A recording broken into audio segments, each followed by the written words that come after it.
Hey everyone, welcome back. Today, we're going deep, like really deep, into the world of Mr. Beast. Yeah. But not just, the crazy stunts and viral videos you see everywhere. Right. We're talking about the business mind, the creative process, Mm-hmm. the stuff that made this 26-year-old the biggest YouTuber out there. It's incredible, isn't it? Seriously. And to think, he started when he was just a kid. Yeah, like 11 years old or something. 11. Can you imagine? 15 years in the YouTube game. That's But it's almost unheard of, right? Like to have that kind of staying power in this space. absolutely, it speaks volumes about his drive, his ability to adapt. I mean, Definitely. Got to be able to change with the times on YouTube. and that drive, let me tell you, it's intense. Oh, yeah. No holidays, barely any family time. He's even said he skipped Christmas with his mom Wow. to work on videos. And he's admitted, it's taken a toll, even questioned if it was all worth it. Makes you wonder, what is it that fuels that kind of dedication? Right. It's got to be more than just wanting to make viral videos. I think it's that constant need to push boundaries, to exceed expectations. Yeah, like always going bigger and bolder. Exactly. Makes you think, what would you sacrifice to reach the top of your field? That's a good question to ponder. For sure.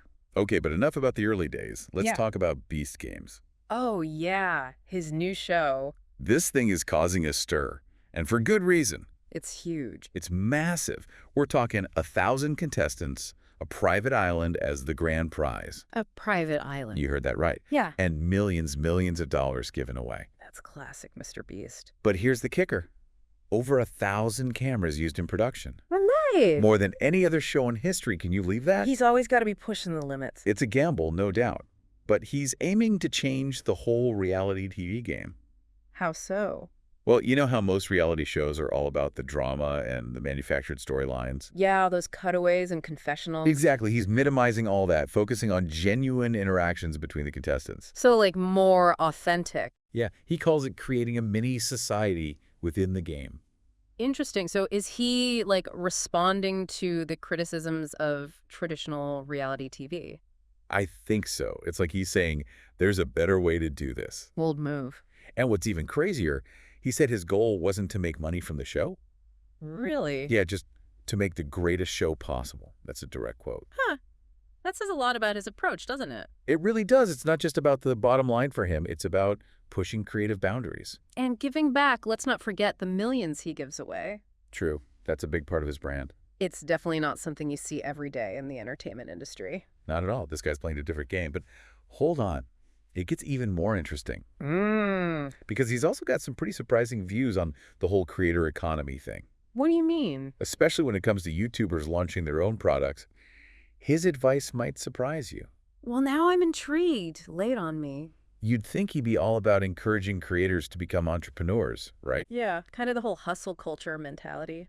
But he actually takes a much more cautious approach. Really? Why is that? He points out, and I think rightfully so, that most creators, they just don't have the business experience. Yeah, makes sense. To succeed, the failure rate is high.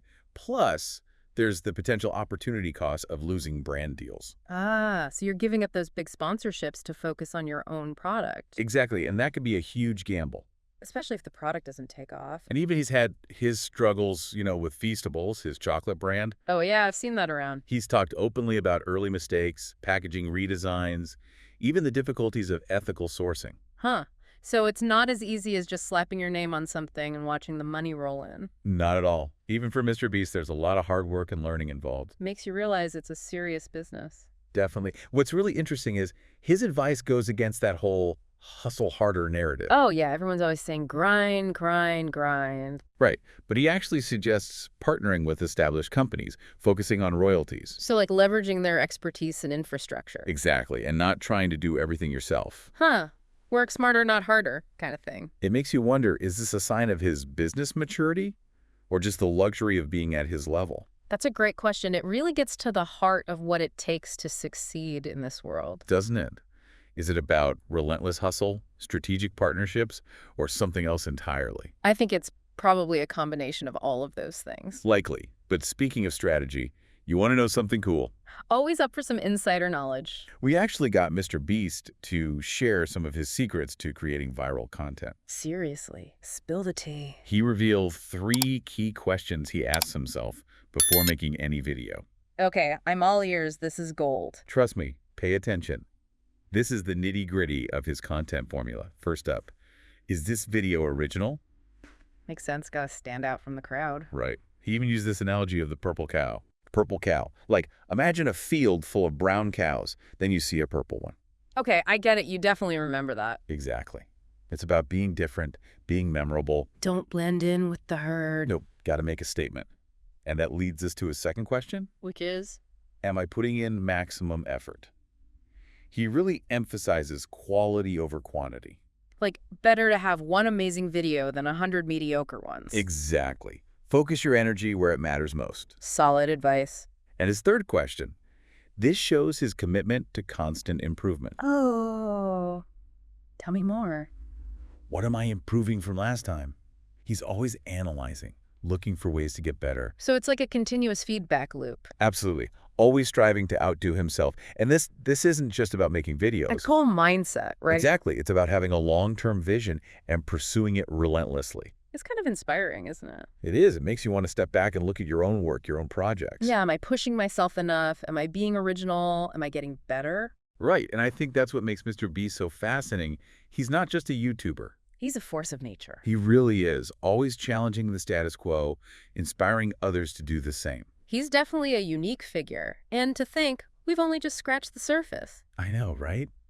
There's so much more to uncover. His marketing tactics, his thoughts on the future of content. We'll need a whole nother deep dive to cover all that. Well, guess what?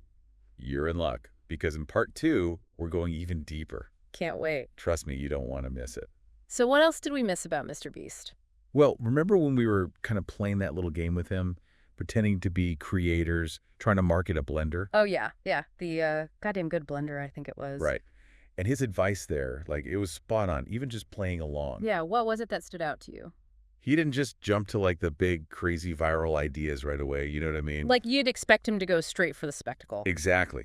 But he emphasized having a strong product first. He's right, though. I mean, what's the point of amazing marketing if the product's a dud? Exactly. Yeah. No amount of hype can make up for a bad product. He said something like, if he were in our shoes, he'd focus on the blender itself before the marketing. Yeah. Like, make sure it's actually goddamn good first. Uh-huh. Makes sense. Build a great product, then figure out how to get it out there. And then he did get into some marketing tactics, like some really unconventional ones. I'm all ears. Okay, so this one blew my mind. He said, skip the whole product placement game. Those paid deals. Okay. Go straight to the source, like set designers, prop masters, those people on movie sets. Oh, I see. Offer them free blenders. Boom. Your blender's in a blockbuster film, no crazy fees involved. Sneaky. I like it. Right. He even mentioned a friend who did that successfully. Gotta think outside the box sometimes. And of course, then he threw out some classic Mr. Beast ideas. Let me guess. Something involving a monster truck. Haha, close. He said build a giant blender, crush a car with it. Only he would come up with that. But the thing is, even with that, he tied it back to the product. How so? If it can blend a car, it can definitely handle your smoothie, you know? Right. Spectacle with a purpose. Exactly. Yeah. But speaking of scale, we also got a peek into the financial side of things. Oh, yeah. How much does all this cost? He mentioned, like, casually, that he spends an average of $3 million per YouTube video. Per video. That's just production costs. Salaries, overhead, Beast games. Probably well over $200 million spent this year. It's a whole other level. Like, it's not just content creation anymore. It's a full-blown industry. And one that's constantly changing, you know? Yeah. He talked about his biggest fear for the future. What's that? Running out of ideas? No, artificial intelligence. AI. How so? Says it's a double-edged sword, like they already use AI for stuff like transcriptions. Oh, yeah. I've seen those AI-powered tools popping up. But he thinks, eventually, AI-generated voices, even videos, will become so real. That they could replace human creators. Yeah, kind of scary thought. It is, but isn't that a ways off still? Doesn't seem too worried about being replaced anytime soon, but... But you gotta be prepared. Exactly.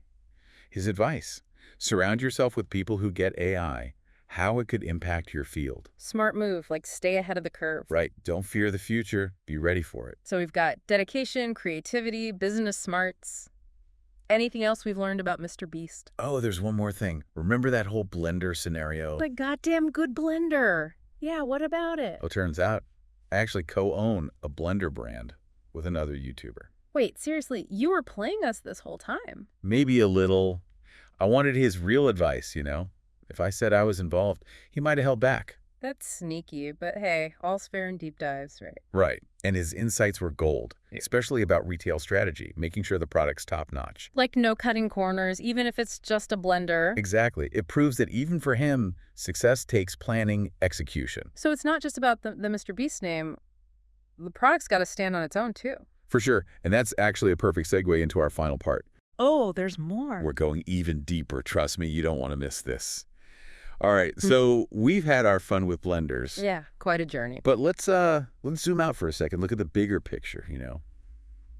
What can we all learn from Mr. Beast, from this whole crazy success story of his? That's the real question, right? Like, beyond the entertainment, what are the takeaways? Exactly. And I think for me, one of the biggest is that constant push to evolve, you know, like to innovate, never settle. He doesn't shy away from risks, that's for sure. Not at all. Experiments, tries new things constantly, always trying to be better, to do it bigger. Like those 3 questions he shared, you know, is it original, maximum effort, what am I improving? Yeah, those aren't just for making viral videos. They're a whole mindset for any creative thing. Exactly. Like whether you're a YouTuber or just starting out, those questions, they keep you focused, keep you moving. And I think another thing, and this might sound simple, but it's authenticity, you know?